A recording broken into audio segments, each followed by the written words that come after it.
What's going on, Colts Nation? I appreciate you joining me for another video where this one we're going to be talking a little bit about the Chris Ballard press conference, specifically about Anthony Richardson, right?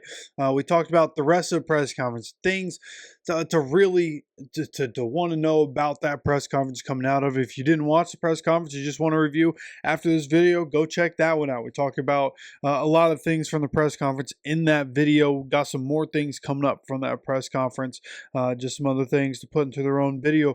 This one about Anthony Richardson, all the different things he was asked about and that he talked about with Anthony Richardson. I believe maybe 4 or 5 different questions and topics that he went on about Anthony Richardson. And this one, and this is starting from where it begins to where it ends here. And he was basically asked, like, what tells you that Anthony Richardson is the guy? And this is where he said, quote, won't completely stamp it. So he's not going to completely sit here and say, hey, Anthony Richardson's a guy for the future. He said that he's excited about the talent, but needs to be more consistent. I think that's evident. I think everybody knows that. Everybody's seen that. What he possesses is very rare. It's just putting it together consistently. There reasons for that, and he gets asked about that later. But what he's talking about here is he said the most important thing is for Anthony to stay healthy. And of course, he's dealt with injuries in the first 2 years, right? Both of the first 2 years, he's also sat out. So 34 possible games. He's had 15 starts in that time. He said the second most important thing is going to be consistency, right? And he goes on to mention guys like Geno Smith and Sam Darnold and how they developed a little bit later, right? Having guys like that. And of course, as Colts fans, we don't want to sit here and have it be, year 7 or year 10 when Anthony figures it out, right? And we're not going to wait that long. But that's why I think they're going to bring competition in. They're going to really try to get somebody in that's really going to be able to push AR and to hopefully push AR into being what we need him to be, and to have that happen sooner. And I hope these comments, knowing, hey, there's competition on the way, Anthony's not going to hopefully waste any time, going to get right to work, going to start putting work in throughout this offseason, getting better. He said that, their doctors have had their hands on Anthony. They feel fine about the back, and mentions how important that an injury-free offseason is for his development, as I've been trying to say for the last 6 months, right? All the people trying to rip AR, it's like, hey, bro, just let him get a healthy offseason. That's the most important thing, get a healthy offseason to really get some individual work in, right? We're at a point right now where there's about 8 months until the NFL season starts for the Colts once again. Plenty of time for Anthony to work, and of course, training camp is going to start in July, right? Later July, you have the mini camp starting in May. So there's about a 4-month period here where he can really, take some rest and relaxation, as a lot of guys do. But then from February to May, right? Those 3 months, put in a lot of that individual work that you need to with whatever coaches you have to, right? Then you have some team period, but then at that point you can get into the team facility. You're able to the coaches can get their hands on you, and they can help work with you and that sort of thing. So a lot of work can get done throughout this offseason for Anthony. I think that's going to be very important. Chris Ballard echoing those sentiments of something that I've been saying for a very long time. Makes me feel like, hey, at least somebody else sees it the same way I do. Might be a guy that doesn't know what he's doing here, so maybe I don't know what I'm talking about. But nonetheless, I do think it's going to be good for Anthony throughout this offseason. Then the next thing to talk about here, he was asked, why was it right for AR to sit when he did, right after that Texans game? Why was that the right time? He said, hey, listen, hindsight's 2020 when they came in. And when he came in, they thought, hey, we need to get him the reps. We got to get him all these reps. That just wasn't the case, and he went on to talk about at another point about how it just wasn't how they wish that they didn't sit him. And then even this quote here said, quote, in a perfect world, a young quarterback can sit for 2 or 3 years, talking about how Anthony being young and needing to develop mentally and physically, like it would have been good to have somebody that he could sit behind, right? And of course, you look at the Green Bay Packers and their quarterback situation and how they've worked. Getting that, obviously looking back on it, would have been the ideal situation. But coming into it, we thought Anthony needed reps. We all did. None of us are innocent from that. We all thought Anthony's going to need some reps. And he does. He does need reps, but I do think it would have been good for him to sit back and really be able to to just be able to see how to be a pro, how to see how things operate. He was kind of thrown into the fire, and it really wasn't a good situation for as young as he is. Again, got to develop mentally and physically. There's even another quote here from Chris Ballard said, "Wish we would have sat him no matter what." Talking about, you know, that first year and just no matter what the situation was, wish they would have sat him behind Gardner Minshew. Probably hindsight, probably the correct decision would have been to do that.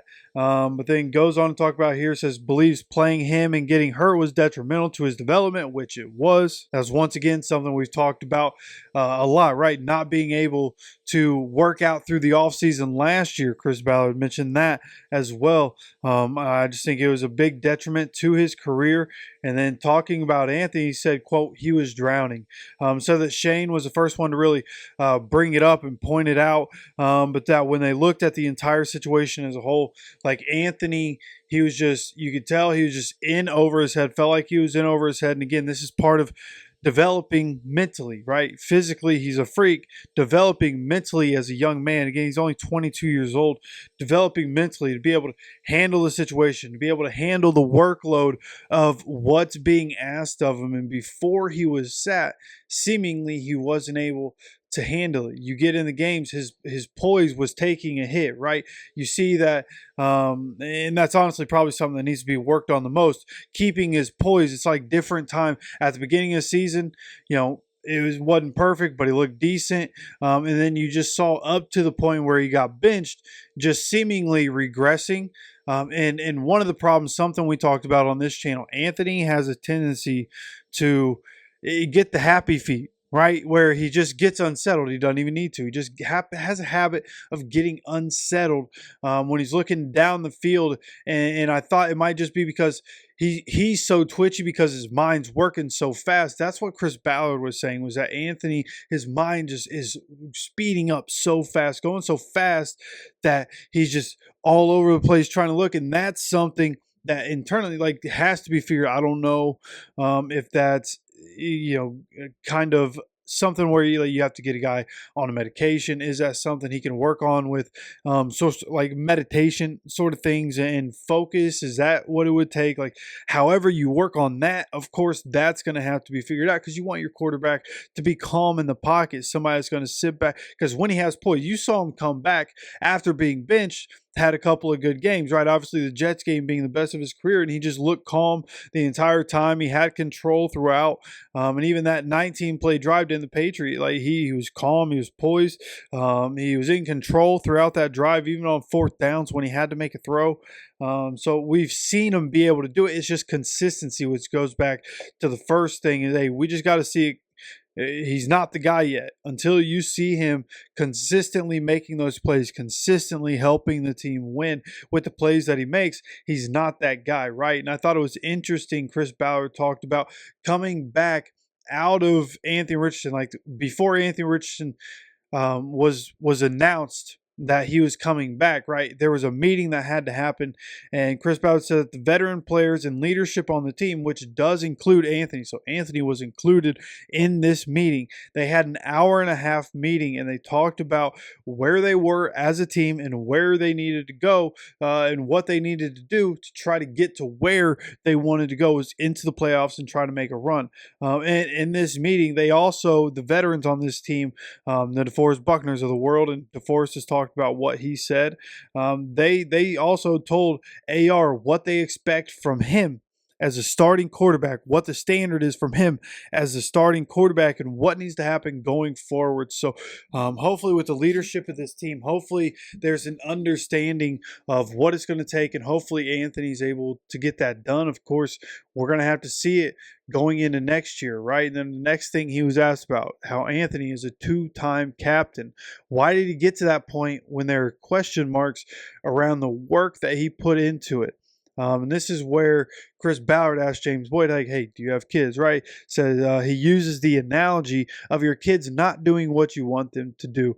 He didn't make any excuses. He just continues to say that it needs to be better and more consistent, which is true, which goes back to what we were talking about earlier. Like, you can't, like the consistency day in and day out from everybody has to be there. You can't go on as an NFL team and, hey, some of these guys are going to be late sometimes. You can't have it.